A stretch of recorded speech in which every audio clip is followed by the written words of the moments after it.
Interpersoonlike konflikoplossing vereis verskillende benaderings afhangende van die situasie en die betrokke individue.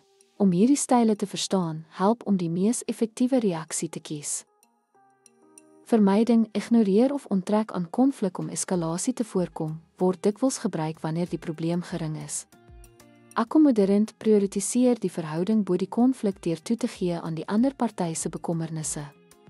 Mededinging om jou posisie kragtig te handhaaf, word dikwels in situasies met hoë risiko's gebruik.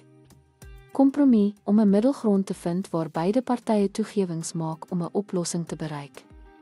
Samewerking, werk saam om 'n wen-wen oplossing te vind wat alle partye tevrede stel. Verskillende situasies vereis verskillende style en buigsaamheid is die sleutel tot effektiewe konflikoplossing. Om te weet hoe om verskeie konflikhanteringsstyle toe te pas, verbeter interpersoonlike verhoudings en bevorder produktiewe probleemoplossing. Die regte benadering hang af van die konteks en die mense wat betrokke is.